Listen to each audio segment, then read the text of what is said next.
Hey guys, this is Shourab and welcome to my YouTube channel SDO Tech. আমরা অনেকেই VPN এবং VPS এই দুটোর কথা শুনেছি। অনেকের কাছে হয়তো VPNটা অনেক পরিচিত, বাট VPSটা হয়তো অনেকের কাছে একটু নতুন মনে হতে পারে।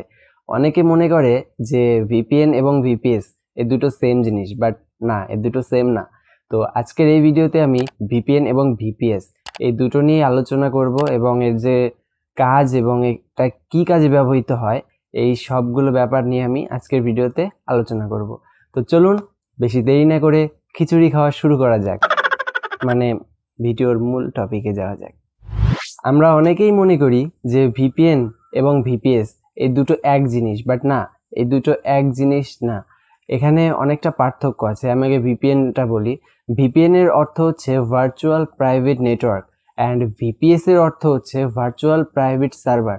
তো কোথায় নেটওয়ার্ক আর কোথায় সার্ভার, দুটোর মধ্যে অনেকটা পার্থক্য আছে। ফার্স্ট অফ অল বলি VPNটা কি এবং কি কাজে ব্যবহৃত হয়। তো VPN হচ্ছে ভার্চুয়াল প্রাইভেট নেটওয়ার্ক, যেটা এর আগেও বললাম। এখন VPNটা মূলত ইউজ হয় হচ্ছে নেটওয়ার্কের ক্ষেত্রে। সাপোজ একটা সার্ভে সাইট যেটা কিনা বাংলাদেশ থেকে ব্লক করা আছে, এখন আপনি চাইলে US এর IP থেকে VPN ব্যবহার করে সেই সাইটটা অ্যাক্সেস করতে পারেন।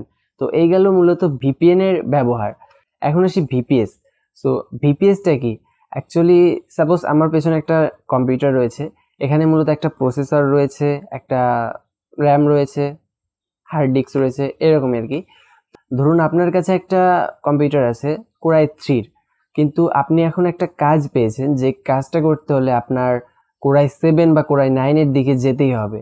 তো এই একটা কাজের জন্য আপনি কিন্তু নতুন একটা কম্পিউটার কিনবেন না। আপনি যদি ওই কম্পিউটারেই আপনার যে Core i3-র কম্পিউটার আছে সেটাতেই যদি সেই হাই এন্ড কাজগুলো করে ফেলতে পারেন, তাহলে সেটা কেমন হয়? তো VPS এই ধরনেরই একটা জিনিস। আপনার নিজের কম্পিউটারে বসে আপনি ভার্চুয়াল একটা কম্পিউটার পাবেন যেখানে কিনা হাই এন্ড প্রসেসরও থাকবে, আপনার যা যা প্রয়োজন আপনি সেগুলো পারচেস করে নিতে পারেন। তো VPS মূলত এই কাজেই ব্যবহৃত হয়। মূলত বিভিন্ন ওয়েবসাইট আছে যে ওয়েবসাইটগুলো আর কি VPS প্রোভাইড করে।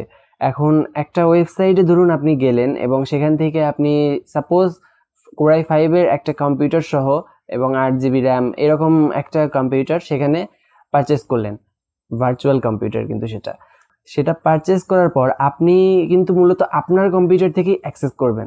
সেটা হয়তো বা রিমোট ডেস্কটপের মাধ্যমে অথবা অন্য কোনো মাধ্যমে হয়তো সেইভাবে আপনি অ্যাক্সেস করতে পারবেন। মূলত এটা হচ্ছে VPS এর কাজ। তো আপনি আপনার কম্পিউটারে বসেই অ্যাকচুয়ালি সেই হাই এন্ডের কাজগুলো করে ফেলতে পারবেন খুব ইজিলি। এই ছিল মূলত VPN এবং VPS এর কাহিনী।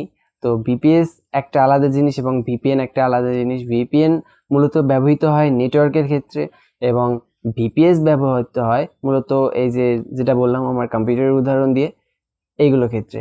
এই ছিল মোটামুটি VPN অ্যান্ড VPS এর পার্থক্য। VPN এবং VPS দুটো এক জিনিস না, আলাদা আলাদা জিনিস। তো আজকের ভিডিও এই পর্যন্তই। আশা করি খিচুড়িটি ভালো লেগেছে, মানে ভিডিও ভালো লেগেছে। তো যদি ভিডিও ভালো লেগেই থাকে তাহলে একটা লাইক দিয়ে দিন অ্যান্ড সাবস্ক্রাইব করুন চ্যানেলটি। আর যদি কোনো প্রশ্ন থাকে তাহলে অবশ্যই কমেন্টে জানিয়ে দিন। তো আজকের ভিডিও এই পর্যন্তই। ভালো থাকবেন, সুস্থ থাকবেন, টাটা।